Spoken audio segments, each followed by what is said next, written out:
if America we're talking about a great karmic judgment. So this America and the powers that be are under judgment.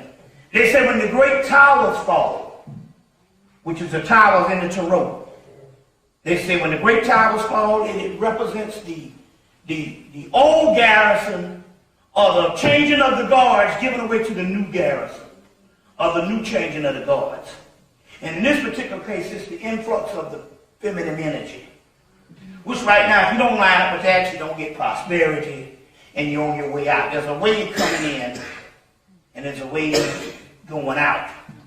You see what I'm saying? So there's a whole feminine energy that's coming in now with the return of Venus that we're going to get into.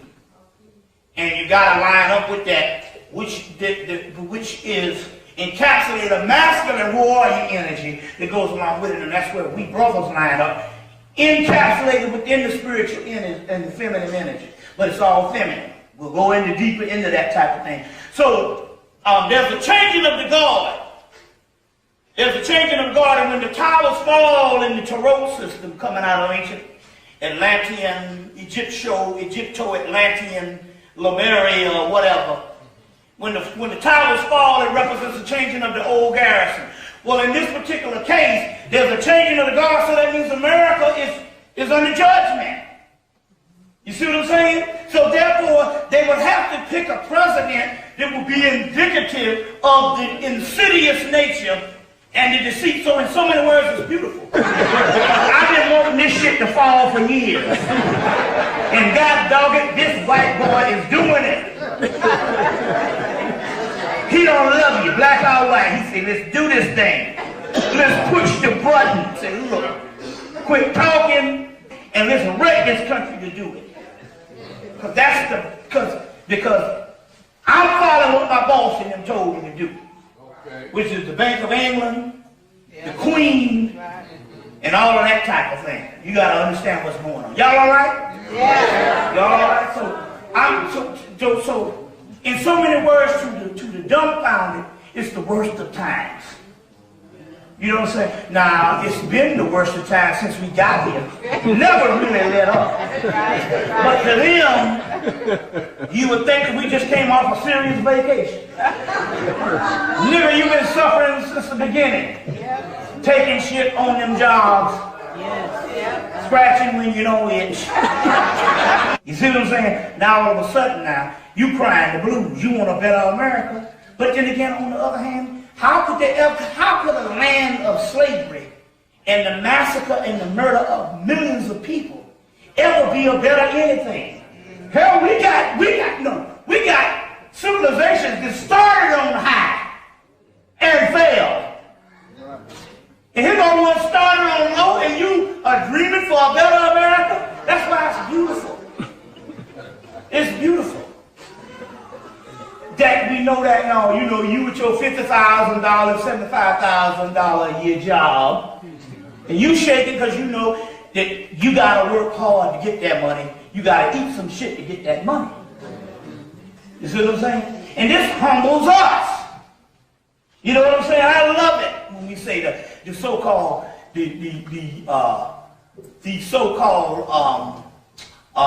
bourgeois is come to a reality check. You know what I'm saying? I love that particular mentality. I love when this thing happens, when they put it back in your face. No, you still a nigga. And we don't love you. You see. And unfortunately, isn't it interesting now, because we can say in retrospect that the last time we had the ball in our court, segregation. Like they say around the world, they say that they can look at you and say, no matter how much money you making, you can make millions and billions like Oprah. They still look at you as subhuman on the world scale. They say that these people do not provide goods and services for their own neighborhood. And every other culture does that. Right? So in so many words, no matter how much we can front and say, we are this prim and proper and I'm the Secretary of State, you don't provide goods and services for your people. You see what I'm saying? And for your people, and the last time we did that was when what? Segregation. You see what I'm saying? And isn't that something, in retrospect, the segregated times would be the best for us.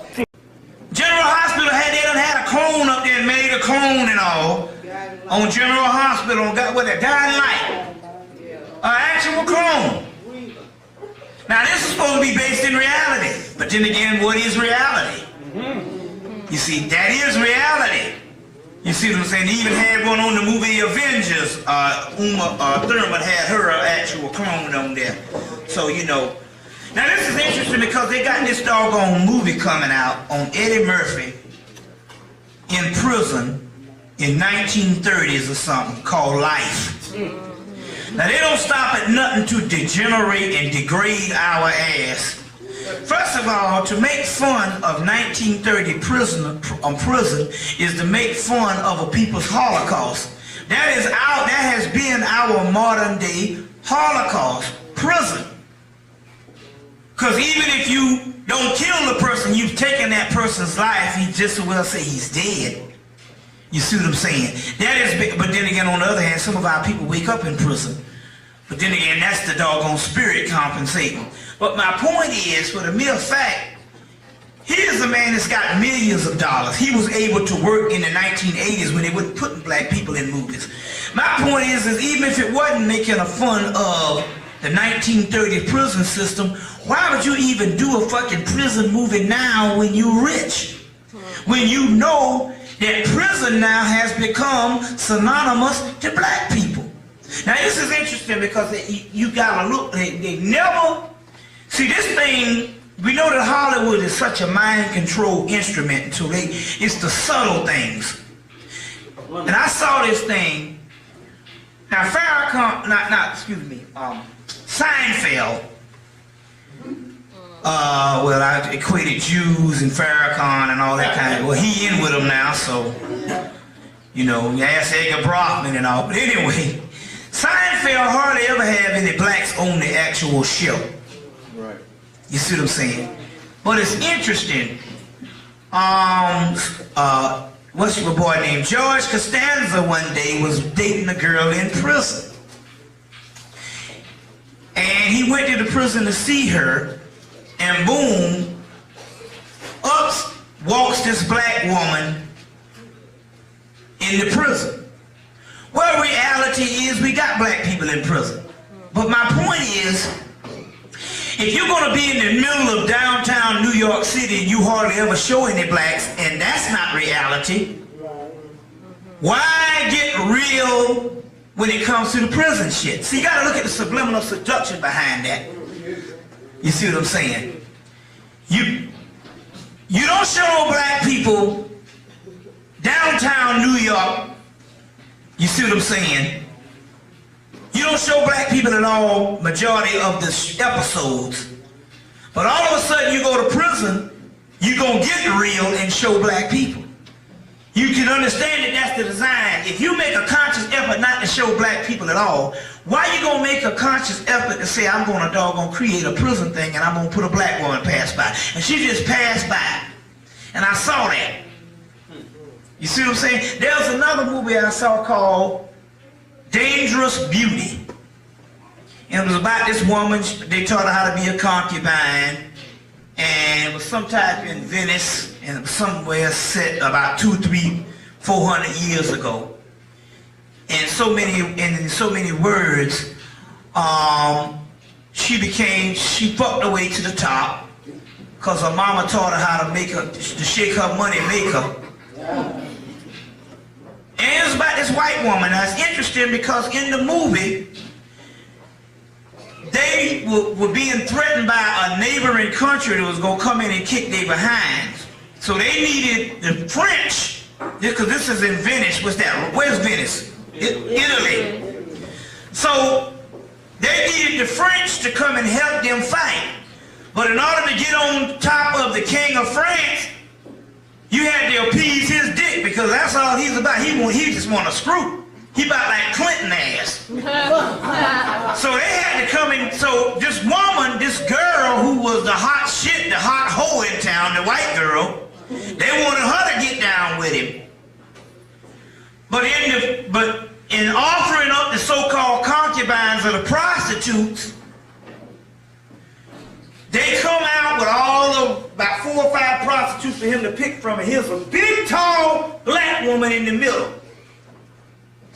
I'm looking at this shit, I said, now wait a minute, they didn't show no black person in the movie at all. But all of a sudden, when it came time for the prostitute, they showed this big black woman, and they put her right out front too. You see what I'm saying? See the subliminal seduction? Another movie, because I noticed these things, because I'm awake. Going to the movie, I saw a movie, and I go see a lot of white movies too. Because that's where you the knowledge, they ain't going to put it in a nigga movie, they're going to put it in the white movie. So I see everything. So I'm in a movie called Stealing Beauty with this girl, Liv Tyler. You know, she's in a lot of movies in Armageddon and stuff. And anyway, the movie is set over in Italy. And the whole movie is about that she's on summer vacation, and you know she's 18 and all the old men want to screw her and all. Everybody got fantasies of her. And she's a little, you know, a little beautiful little love story or whatever. You know, and just, you know, and the movie was actually put together pretty good, you know. And all of a sudden, in the middle of the movie, they show some prostitutes over on the other side of the highway. And they got this big black woman, probably an African, what they was trying to suggest, you know what I'm saying? It was probably an African, that would be the ones that would be either in France, imported from France, or whatever the deal is. But here it is, you don't show no fucking Africans at all. The whole movie, you don't show no Africans, period. No black person, period. And all of a sudden, when it comes to a prostitute scene, they got a white girl out there, but they got a black woman in no more. No black people in the movie. Now, you know that is by design. They say, now look, I ain't got no black people in the damn movie, but I'm purposely, when it comes to the prostitute thing, I'm going to put this black woman up in there. You see what I'm saying? And this is the type of thing based on this subliminal seduction. And they do it, if you watch the TV, they do this thing subtly, but they do it on damn near every TV show. You see what I'm saying? So, here's Eddie Murphy with this thing. He already got the PJs thing. But now he got this movie coming out, and him and Martin Lawrence acting like fools in prison in 1930s. And they're saying that life was hard for them in prison until these two got here, and they made life, they made getting 90-something years a living heaven. You see what I'm saying? And these are literally propaganda movies. And that ought to let you know something. With a man that has the kind of money, most white movie stars, when they get a whole lot of money, they get selective on what they do. You see what I'm saying? So a man that's got a whole lot of money, that made more money than any black person in movies in the whole 10 years of the 80s, from 1982 to like, you know, until they started putting black people in movies in the 90s, thanks to Spike Lee, you know, that little thing and all, but that was a propaganda thing too. But anyway, he don't have it to do. But that ought to let you know that that ain't Eddie. They done killed Eddie somewhere, and that's some robot. You see, that's the #1 game. So they got them so they can do anything they want to do with them.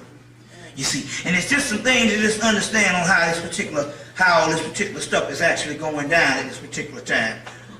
You know. Just to say what you were talking about, now how he got arrested for having been with that woman.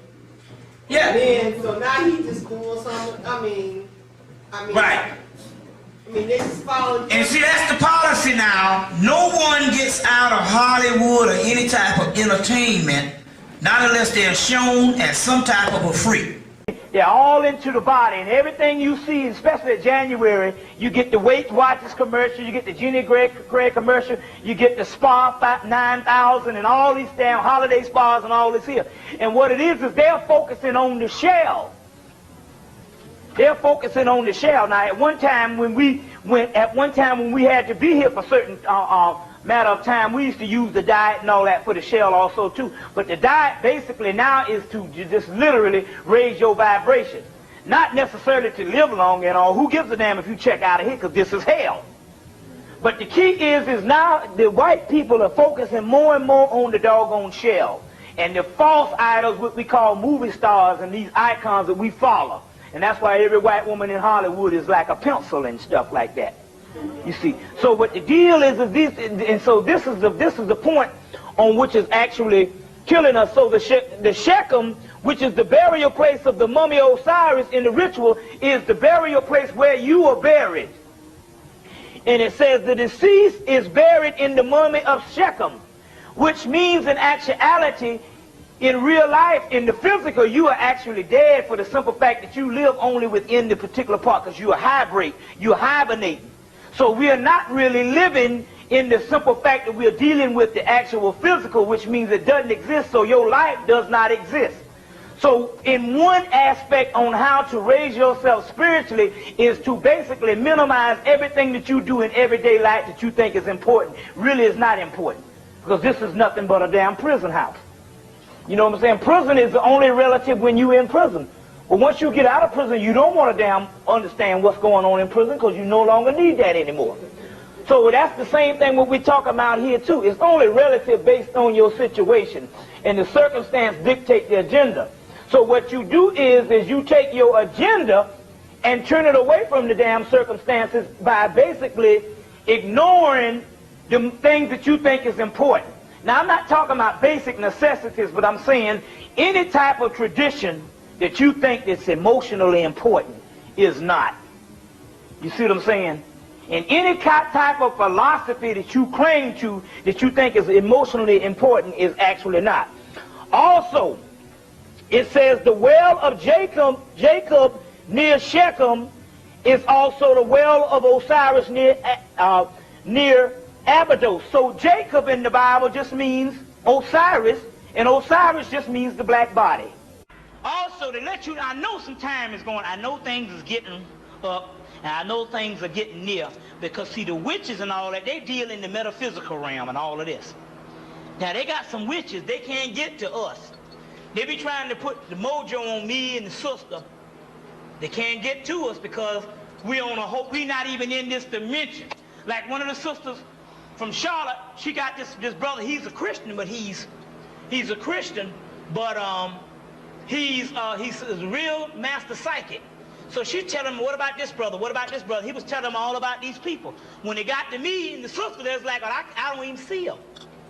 They not even here. Even though I'm here physically, the psychic is dealing with stuff in a spiritual realm. And what happened is my mind is so far away from this earth plane.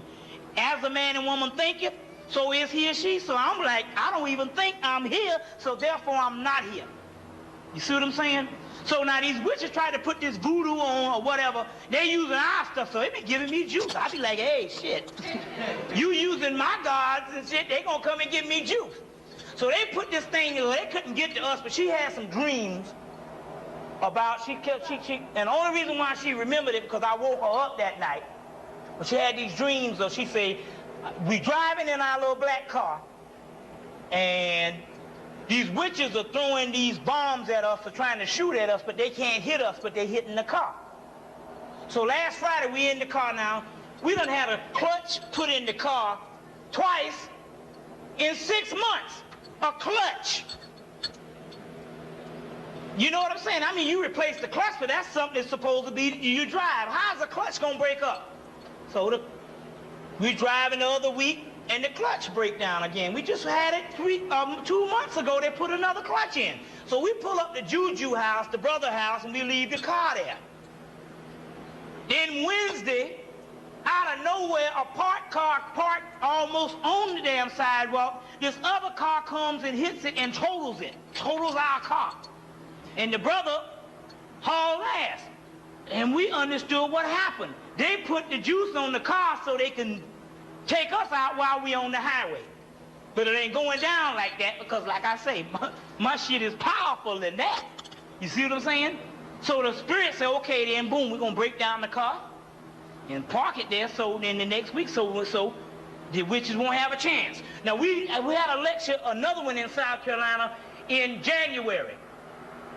And the clutch broke down and went out in the car outside of Columbia, and we drove no, 3 hours here without a clutch. You don't know, we heard it go ding-a-ling right outside of the interstate of Columbia, and we drove 3 hours, and it broke down right outside of Atlanta. So I'm saying the spirit worked like that, you see. So let you know also too, with psychic warfare is based on how you think. Basically, now this is how they wiped off half the conscious community. But we took about 20 or 30. We took about, no, there was about 100 people went on the June 19th to went to what's the name of the place? Monroe, Louisiana. Half them people done fell off the path. All kind of things messed up with them. All these conscious people. But see, the witches was working, because they told us in February, they say the witches, they got a group of witches over at Emory. And they work on black people in the consciousness. But what happens is the energy that they put on you, it preys on your weakness. Since most of the people so-called conscious is into that money, they put the money thing out, and a lot of niggas got messed up based on the money thing. And they got a lot of people off the path based on the money. So the more greedy you are, the more they're going to put some things on you, and financially you're going to get all messed up. But then again, if you don't live on finances, basically it's a utility. I get some money, you know, like that, but I'm saying based on, everything is based on this, then you won't have to worry about those things. So you got to watch out. It's how you think. It's because we're dealing with some actual things on what's actually going on in the cosmos. The state of dynamic tension, which is the cosmic, finds itself according to the laws of cosmic ice. Now, is eventually going to collapse. Now, this is what it means. The fact of this collapse is already on the way. Astronomically, this process is very planetary bodies is being absorbed into the sun. The spiritual level of this atonement to the principles of which these planets are manifestations are being redeemed. So they're saying when your planet goes into the sun, in actuality, it's like you going back into the juice flow with automatically, because the sun inside of you will correspond with that, and you will become gods also too. Now listen what it says here. Four planets have already been redeemed. Vulcan, Hermes have already been consumed by the sun. So that means they used to have a planet called Vulcan and Hermes. You see what I'm saying? While Mercury and Venus have been drawn within the sphere of the influence, at some point Saturn and Jupiter will merge, combining a mildness of Jupiter and the severity of Saturn. This will give rise to a golden new age. Eventually, all planets of the solar system will be thus redeemed, bringing an end of this cycle of existence. Now, that particular part happened, you know, in 1994 when the Dogon did the actual Siggy ceremony. And they're talking about these planets being redeemed, which is also talking about the other dimension is that sun that you see out there, we're going within it, because that particular sun that they're talking about is actually Sirius, which you're talking about is actually dark. So there's actually these Kabbalahs, this Kabbalah, these particular planets where the earth and all of that goes right back into this particular dark. The original sphere in which it fell out of, and then it radiates with the upper triad, which is the crown Kever, which is the light or the actual heaven sphere. I'll go deep into that in a minute when I want to break this down. But I want to show you something here. Look at this. This is some information that came from Chicago, that came from Detroit, that is actually verifying some information on both the cloning, AIDS, and everything else. And I want to read this to you. It's talking about something called the Black Project. Okay, the Black Project, official naval intelligence manages the Black Project. It says involves other world energies, also it says other areas, the Black Project of alien genetic engineering, cloning, and it says cryogenic technology, you know, crying, it can freeze your behind and wake you back up. And that was that whole thing with the demolition man. Are beginning to, are being carried out at the biologic laboratories in Duluth, New Mexico, area centers of the subterranean city near Shasta, California also, Mount Shasta, California also too. They're dealing with this particular part too. It says there are the house that house almost 2 million reptilian type people. So they're literally just talking about here, they're talking about actually clones, what they're dealing with here. But we have this actual information that we can get out here too. I guess we can just print it up and give it to the people. But it's dealing with a whole lot of things with aliens and all that. This thought that I wanted to... Now it's interesting because in the book Extraterrestrial Friends and Foe on page 159, and this was a very interesting point that I wanted to make here. It's talking about the Enochian languages. Now, the Enochian languages, if you get into these books and try to study the Enochian languages, it's hard because it don't have vowels. Just as the Egyptian stuff didn't have vowels also. They got my spoon here too? Yeah, good. Didn't have vowels also. Now, that's the reason. We was thinking that the Egyptian or the Kamite language was inferior because it didn't have vowels, but the Greeks did have vowels. Let me explain what's going on here. When you see most ancient languages like cuneiform, which is Sumerian, Kamite, and we got this new Enochian text here that comes all the way from Atlantis. What happens is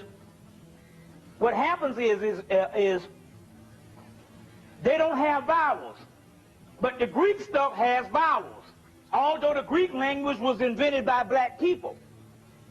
What had happened was this.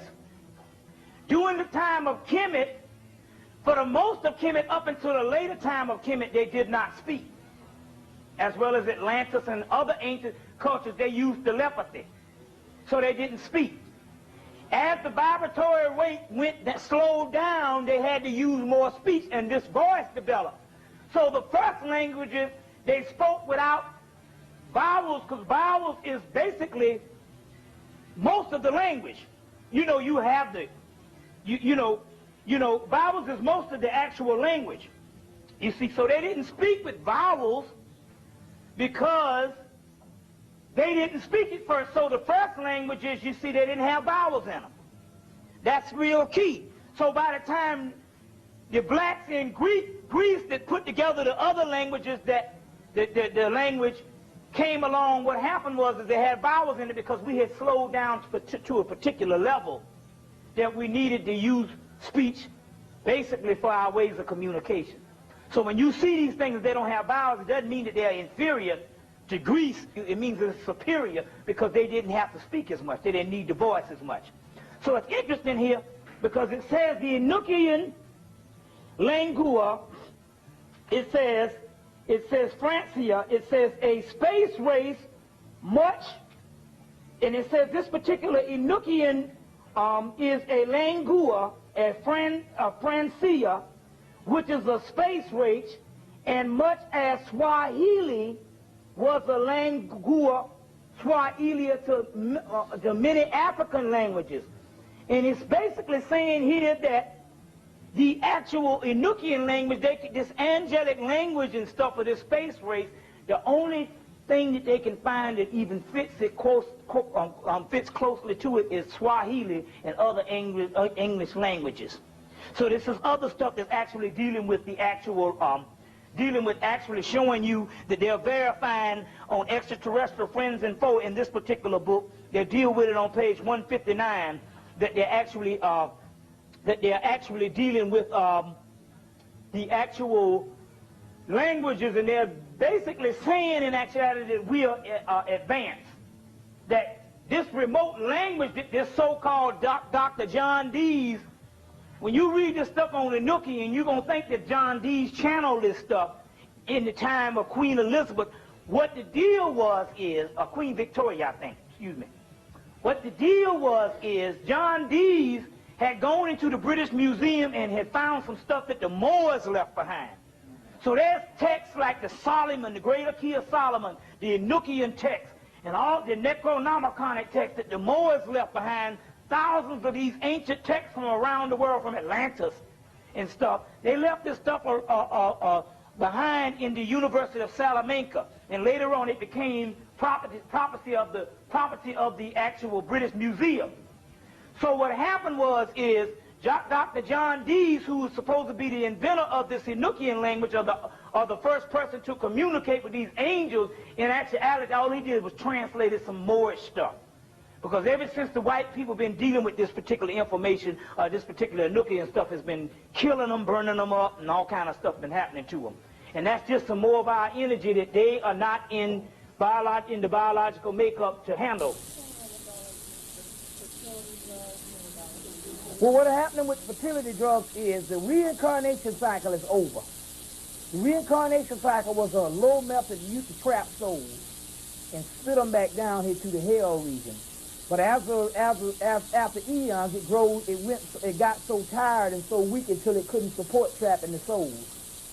So what happened is the only souls that was coming down here now is the ones that was in transition eons ago. But in actuality, now those souls, when they go up there, they're not going into a cycle of being reincarnated. What they're doing is they're going to a midway point, and that energy is piled up like a dark cloud, and it's getting ready to come back down. And that's what we suspect they saw behind Hale-Bopp, was that type of energy of angry Negroes that know what time it is. Because as soon as you leave the physical body, you know a lot of knowledge, at least some previous knowledge. And so that's what that was. It was a book, Gareth Knight's book, The Experience the Inner Worlds, and he in the last chapter of the book, he got a whole section on the dark clouds. And I think was the prophetic thing, or what's that way station, or where those souls, because they're not coming back to be reincarnated because they're waiting on us to take this shit back. So all that you said is going to happen. What is going to happen? Is it what we call revelation, or Go ahead. what within the short period of time, the hours, what is happening to them? Okay, what's getting ready to happen in this is this.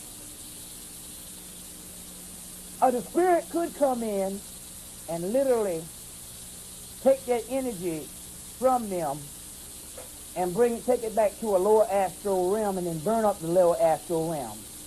But because of poetic justice, they put a clause up in there that we will be the ones that's killing them off once we get our God level. So what's going to happen is we are going to kill them off physically. Kill them off, but we will have the spiritual entity to do it. So that's one way to do it, but even the energy, some of them are going to explode.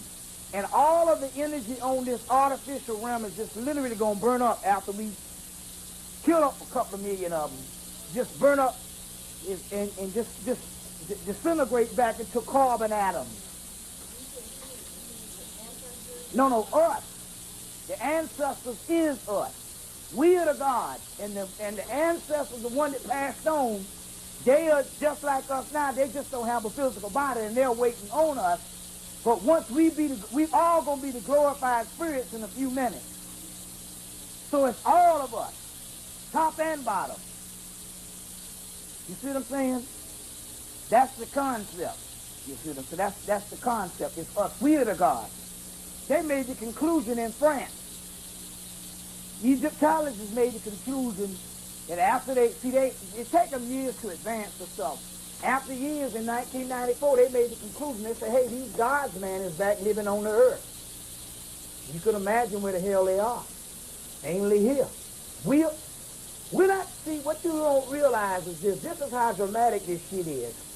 This meeting that's going on right now, we all knew each other. We are those people. And we are having a pre-war discussion as we speak right now. And few other groups in America. You see what I'm saying? That's how this shit is. We are those gods. I recommend this for the brothers also, too. See, when we say this and all, we just don't want the sister to just go out and buy the book. We want the brothers also to get this particular information also too, because it's all one when we deal with this thing on a higher level. We talk about androgyny, so we talk about something on a feminine principle and a masculine principle, but we talk about the embodiment of both. So I want to do one right now, and this is the one to the god Layla. Layla is the Arabic form of Aset, the great mother or something. Layla, the Hebrew side would be Delilah. You see, and you thought she was evil, and you thought that was evil, and in actuality what that was is, when you was thinking that was evil, when they said that she seduced Samson. Samson is also Sirius. The heat, the hair comes from the word heru. She cut his hair, they strengthened the hair. This comes from the word heru, a hair, which is Sirius. Also, the Arabic word for Sirius is hair, hairy.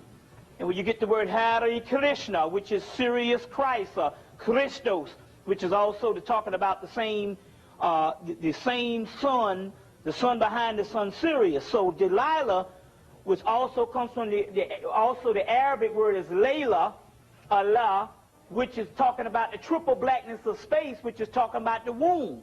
So when you say Delilah, you're actually talking about when she said she seduced, when she seduced, or when she cut off Samson's hair, you're actually talking about the great mother and the actual, her manifestation, which would be Samson, which would be the star. So we're talking about metaphysics. A lot of this stuff is energy, formulas, and science in the mythology, because the mythology is science. So and so if you look at these things as cartoonish characters, if you look at these things as fairy tales, then you don't get it. Then most people will say, well, those are just fairy tales. You see, which is cool, because the white man gonna get to jump on you when you start going back to your ancient stuff and you start talking about Isis and Osiris. They say, oh, that's just mythology. That's just mythology. And what does that got to do with science? But they didn't understand. Like I said, mythology is science. It is physics. So Layla, here's one to actually Layla, which is it says this. It says, behold, I have lived many years, and I have traveled from land to land under every dominion of the sun, and I have sailed seas to seas and poles to poles, and now I do lift up my voice and testify that all is vanity on earth except the love of a good woman. We'll change that, the love of a good black woman. And that good woman is Layla. And I testify that in heaven is vanity, and I have sojourned off to every heaven except the love of Our Lady Babylon. We're not talking about the Babylon that we talking about that you would think is an evil principle. We're talking about Babylon as far as the great abyss. They call it the abyss, which you're still talking about the great cosmic black substance, which would be the womb, or the great cosmic celestial newt. So, and it says, I testify beyond heaven and earth is the love of Our Lady Newt. You see, so Layla, Babylon, Newt in the esoteric terms is also talking about the cosmic energy of the great mother. And seeing that I am old and stricken in years, that my natural forces fail, therefore I rise up on the throne upon the end and call upon the end. And I am youth eternal and force infinite. And in the end is she. That was Layla, that was Babylon, that was Newt being. Which it also says that it says heaven is there's something even beyond heaven. Beyond heaven is Newt. You see what I'm saying? Or God is like a grain of sand compared to his mother. Well, it's very interesting. I'm getting into this because the stuff that I'm going to deal with here today is dealing with those same principles. Whereas when I'm going to read you an original creation story, and when you see this, you're going to damn sure say, well, damn, I've been gypped with the Genesis shit in the Bible. Because the Genesis stuff picks up damn near when the creation story is over. And the person was light and darkness in the 6 days bullshit. And then it picks up, excuse me, brothers. I got to see that there's children in the house. But anyway, it picks up when the actual cosmic creation story is over. So when you go to the Gnostic scripts, which is coming out of Coptic Egypt, and the Egyptian scripts, and either the Kabbalistic scripts, which is the precursor to the Kabbalah. The Kabbalah is the stuff they give to the regular people. You'll find out that the creation story is about as big as damn Genesis alone. But yet you get the part where they say Adam and Eve. It's all over by that time. So we're going to deal with those particular things that's interesting because it's dealing with the great mother. And so that's the reason why the patriarchal people confront you and say, in the beginning there's just a father. And they can say that particular part for the simple fact that they have left out half of the script where it was the mother. So we want to deal with that because it's very interesting on some things I'm dealing with today in the Gnostic script. Now, before Christmas 1997, they had a list of the greatest cities to live in around the world. And it's interesting that the only city that made the cut in America was Atlanta. Now, what the fuck is happening? How can it come 1 year and say that it is safer to be downtown Sarajevo when they had the Bosnia War shit than downtown Atlanta, and a year later they would come and say that the best city to live in is Atlanta, the only one that made the list out of all the cities around the world, the only American city. The key is this, and I'm here to announce, because we saw it with our own eyes, and I've been talking about this for the last 3 years, about the projects and how they're getting rid of the people in the projects. Well, I'm proud to report, I'm sad to report, but I'm proud to report that, in fact, there are no more projects in Atlanta. They done killed about 2 million people, and we rode around to all the projects. They might have maybe 10 families in the whole project, and then they cut on the lights at night. So we talk about they have literally come in and literally wiped out all of the Section 8 zone of Atlanta, which is it's actually the incubation period or the incubation place for the rest of the country. You see what I'm saying? So the last 2 years up here, or the last year and a half up here, as Henry DiBernardo was telling you, that they started closing down all these Section 8 and all this type of stuff and all this particular housing. Closing projects. Cabrini Green, they're closing projects. And a man just got back from Tampa. They're closing the projects. So all over Atlanta, they're closing this particular projects, and we even found an underground train that actually transport their ass out. I located the train track last year on top of the ground, but we found another train that comes from up under the ground, and we suspect that they don't even have to transfer these particular prisoners to trains. We suspect that they come right up through a trapdoor right in the projects, right in the damn project courtyard, and take niggas on down. And we believe that they were built that way in the turn of the century with the Atlanta project, which was the first one. The first black projects in the country was Techwood homes and university homes, and later on the Great Society, what I talked about many times with Roosevelt. They built the high rises in the cities. But we're saying that they built those high rises, and even Marcus Garvey talked about how they could take people and put them in all of these particular football stadiums could be concentration camps. And he talked about that in the damn 20s.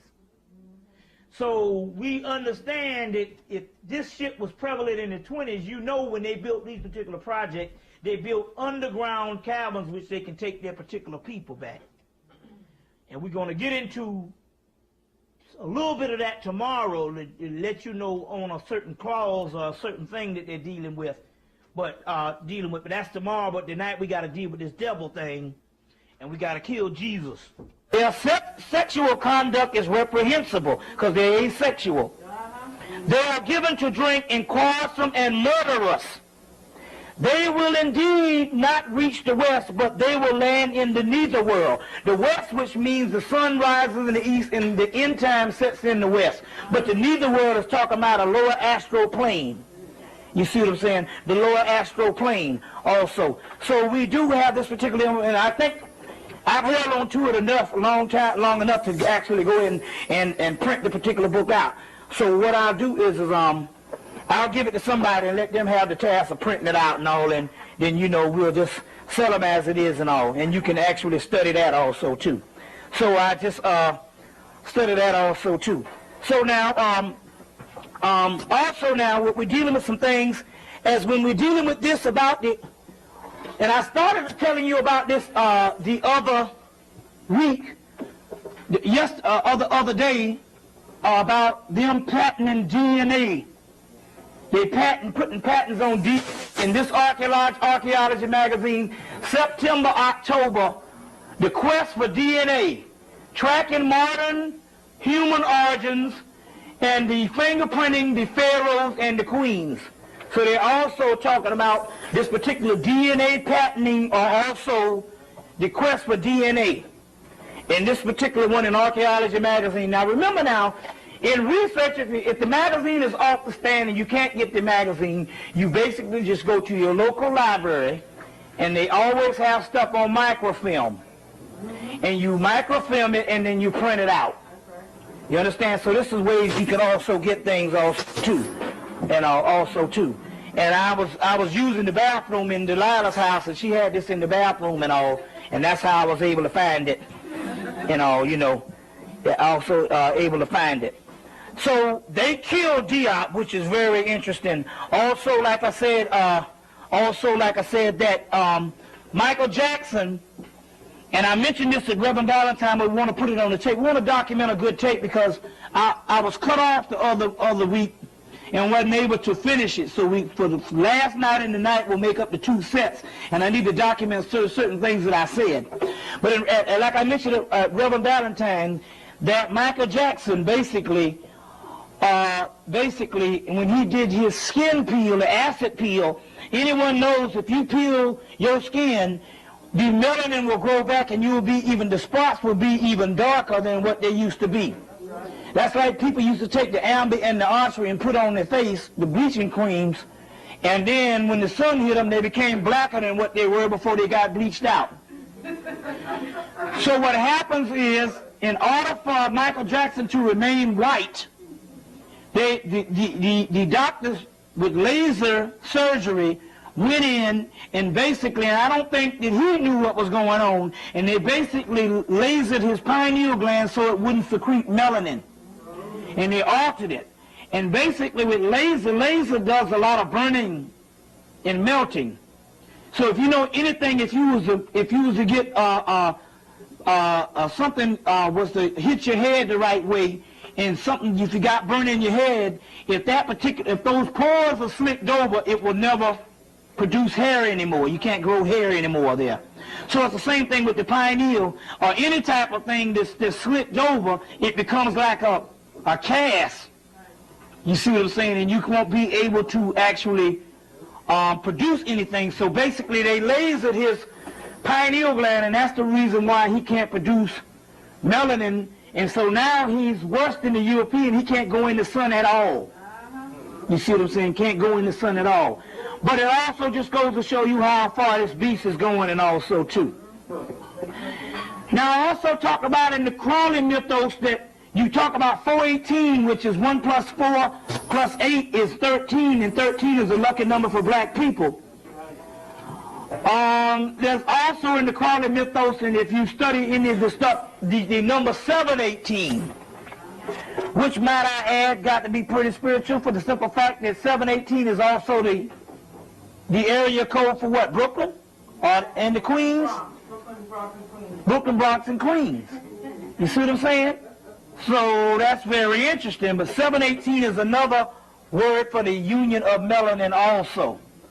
The melanin also. We'll get into the metaphysical versions of what that actually means. What that actually means also too. You know, yeah. So what that actually means too. So now, it's dealing with some other stuff. The movie Lady Hawk. The movie Lady Hawk is a movie that needs to, you need to study also too. Because in there you will see the hawk, and also you will see a black dog that also represents the form of Anubis, and the hawk also represents a form of Heru. Anubis is also in some mythos the same warner of Tahuti, which comes before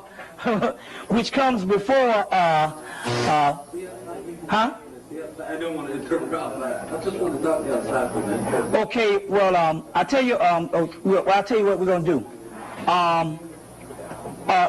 Sister Bert, this brother came down to see me, and something important he needs to say to me, so I just want you to take right quick, so I take a little pause so I can go and speak to the brother. We take a little break, because it's very important that I see. Both people have pathology, just like Hakeem Al-Budi said. We don't need to argue over oppression, and whether one oppression is greater than the other oppression. Oppression is oppression, whether you like it or not, and it shouldn't be measured. Now, as a result, we have this. This is very important because this is going on all across the United States.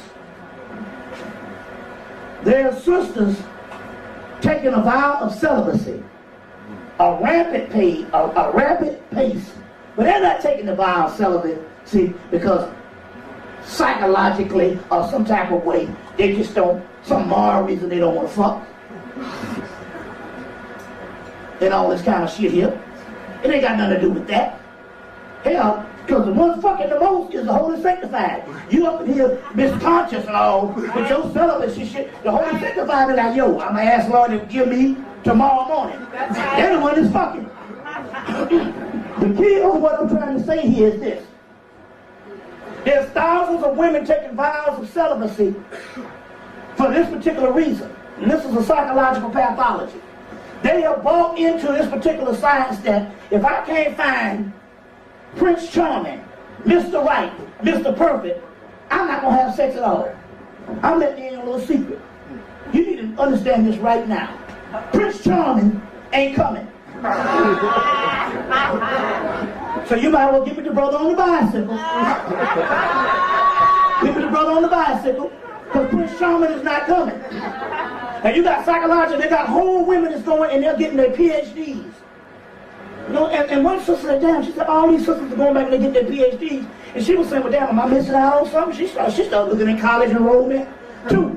She said, what's going on here? But what it was is they was trading the not having the male for the ultimate thing on what they figured a white man can give them in the society, his accolades. In this case, the pinnacle is a PhD. You see, either way, it's an illusion. And psychologically, we got thousands of sisters that's raising a standard that's not there. It's an illusion. The only thing there ever was the brother on the goddamn bicycle. As if to say that you have achieved something in your life that is so pristine and precious that you're better than the brother on the bicycle. So it's not even about lowering your standards. It's about coming to reality. Right. Now, so if this might seem trivial and minute to you, but this is what they're trying to do. Now, the key behind this is this. Well, you're saying, what does this got to do with black consciousness? We already know we fucked up. The key here is, if they can level the brother, then they can make it more feasible now, because they got a campaign out for you to go and share your bloodline with these white boys. Now, the key here is this. Now, we already know. Now, don't get me wrong. I don't want to fuck around and make this one-sided. The black man has abandoned you a long time ago when it comes to the white woman. Now, I don't want to sit here and tell no lie, because I'm fortunate enough to be traveling to all the cities that got black people in the continental United States. You wouldn't believe, like I said, I'm up in Milwaukee. I didn't even know they had niggas in Milwaukee. I'm in Denver, 4% black, but the place be packed. And wherever you go, it's an epidemic. It's been an epidemic where the black woman has been abandoned a long time ago when it comes to this white woman. And I know you might be in your little circle and might think that, oh, it's all right. No, this shit is rampant. The rest of the country outside of the major cities, it's completely that way. So we're not saying that the brother ain't did this and you all are walking away from us. We've been gone. But the key is you must understand why they want the European man is because you've got to understand the secret societies and the Illuminati. The Illuminati has said, or the secret societies have said, look, if it comes down that we will not be able to survive on into the millennium because the great day of retribution is coming here, at least we can have some offspring that can get with the original woman. You see what I'm saying? And that's what this thing is about. And this is a campaign to get you interested in the whiteboard because they also knew that in actuality, despite what we think, the sister still preferred the black male and still does. She just got an illusion in her goddamn head by fucking over the nigga on the bicycle. But this is what this shit is about. It is about these European males. They got a certain segment of them that understand that they won't survive. So at least they can say, you can go and get with a sister. And they might not be wanting to marry you. They might just want to have sex with you. Or fool you up enough to have their child. To give you an example, there was one sister who was a big-time psychiatrist and psychologist. She married this guy who was a part of the Skull and Bones. And she had 2 children for him. And the next thing you know, she ended up in a mental institution. But she was so crafty and so on her game when it comes to psychological things, so they had to release her because the situation was not right to execute her.